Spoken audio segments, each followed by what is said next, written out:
Assalamualaikum warahmatullahi wabarakatuh. Perkenalkan nama saya Ima Siti Fatimah dari Prodi Al Hidayah. Pada kesempatan ini akan mempresentasikan salah satu masalah yang biasanya terjadi pada anak usia dini, yaitu kegiatan menggunting. Sebelumnya saya berterima kasih banyak kepada dosen pengampu, yaitu Ibu Nisa Nur Hidayah, yang telah memberikan kesempatan bagi saya untuk mempresentasikan salah satu kegiatan yang ada pada anak usia dini. Izinkan saya untuk share screen.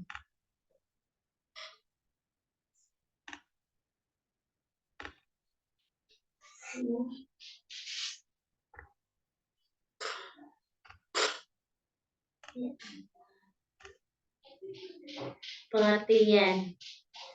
Menggunting merupakan kegiatan motorik halus dengan menggunakan otot-otot tangan yang berkoordinasi dengan mata yang membentuk suatu karya. Jadi pada kegiatan menggunting ini, anak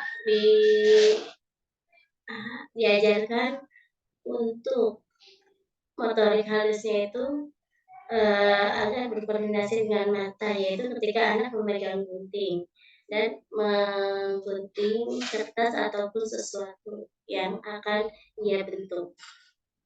Kegiatan menggunting ini bisa diajarkan pada anak usia 2 tahun. Anak diajarkan untuk memegang gunting dan menggunting kertas yang tebal seperti karton. Nah, biasanya kegiatan menggunting ini anak mulai dari 2 tahun anak sudah belajar memegang gunting. Nah, untuk itu kita sebagai orang dewasa memberikan simulasinya pada anak dengan memberikan gunting yang tepat pada anak, kemudian memberikan benda-benda atau barang-barang yang akan anak gunting itu yang menyenangkan anak. Biasanya benda itu yang mudah-mudah digunting biasanya benda-benda yang agak tebal seperti gambes yang akan mengeluarkan bunyi suara ataupun karton yang akan mudah digunting. Pada hakikatnya, menggunting bukan saja mengajarkan anak untuk melatih motorik halus mata, namun dengan menggunting diharapkan anak dapat melakukan persiapan pada tahap selanjutnya, yaitu memegang pensil dan menulis. Jadi ketika anak sudah bisa menggunakan gunting, otomatis untuk selanjutnya anak akan mudah belajar untuk memegang pensil dan kemudian anak diajarkan oleh kita untuk menulis.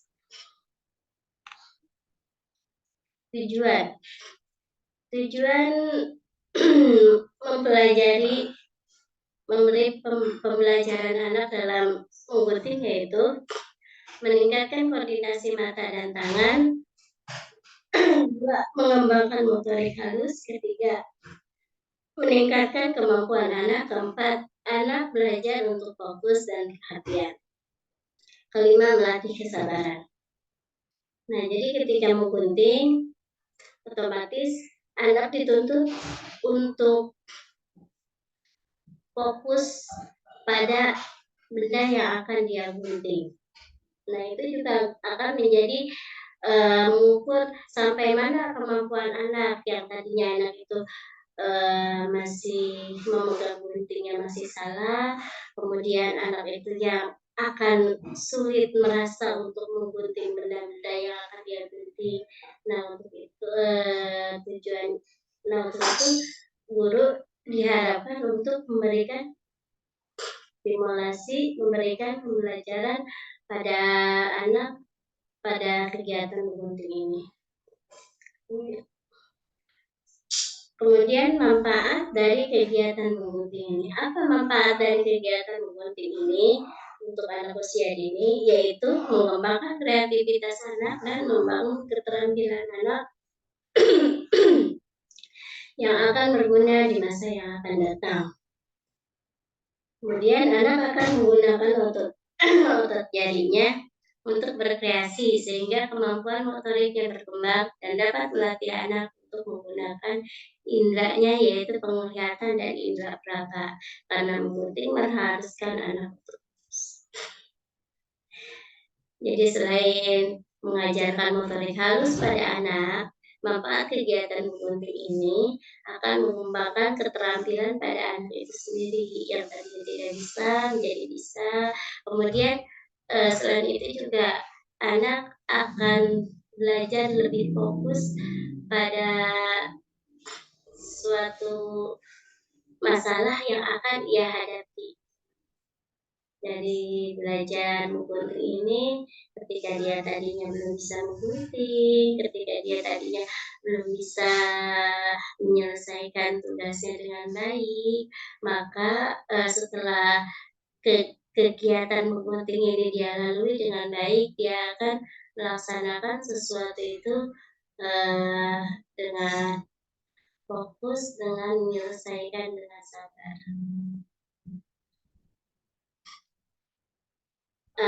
Kemudian langkah-langkah apa saja yang seharusnya dilakukan sebelum kita mengajarkan menggunting?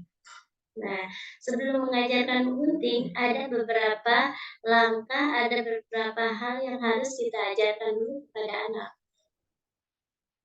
Di antaranya yaitu meremas.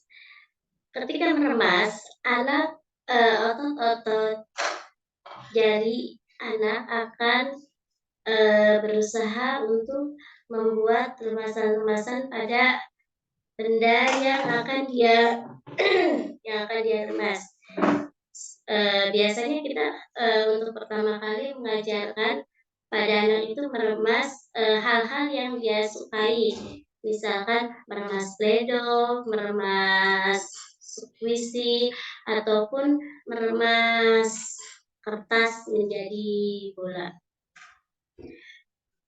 Kegiatan kedua, sebelum melakukan kegiatan menggunting, merobek dengan tangan. Bagaimana merobek dengan tangan? Ketika merobek dengan tangan, kedua tangan anak itu bergerak untuk merobek benda. Nah, yang ketiga merobek dengan jari. Perbedaan antara merobek dengan tangan dan dengan jari, untuk merobek dengan tangan, kedua kedua tangan itu, ke ke-10 jari tangan itu bergerak dengan bersamaan, dirobek. Sementara kalau dengan jari, anak biasanya menggunakan ibu jari dan, jari telunjuk untuk merobek sesuatu, itu perbedaannya. Yang selanjutnya, sebelum kegiatan menggunting, kita harus menemukan gunting yang tepat untuk anak. Nah, gunting yang seperti apa yang tepat untuk anak? Biasanya kita menggunakan gunting yang ujungnya agak tumpul agar tidak membahayakan anak ketika menggunakan gunting tersebut. Yang terakhir, mulai memotong sesuatu yang sederhana. Nah, sebelum memulai memotong, kita mengajarkan anak terlebih dahulu bagaimana cara memegang gunting yang benar agar anak tidak begitu kaku atau tidak begitu kesulitan. Walaupun memang sebetulnya ketika anak mulai memotong, mulai menggunting, dia akan merasa kesulitan untuk melakukan kegiatan menggunting ini. Nah, mungkin itu saja yang bisa saya sampaikan. Kesimpulannya, kegiatan menggunting ini akan melatih motorik halus anak yaitu koordinasi mata dan tangan, kemudian, akan melatih perhatian atau fokus anak. Mungkin itu saja yang bisa saya sampaikan. Assalamualaikum warahmatullahi wabarakatuh.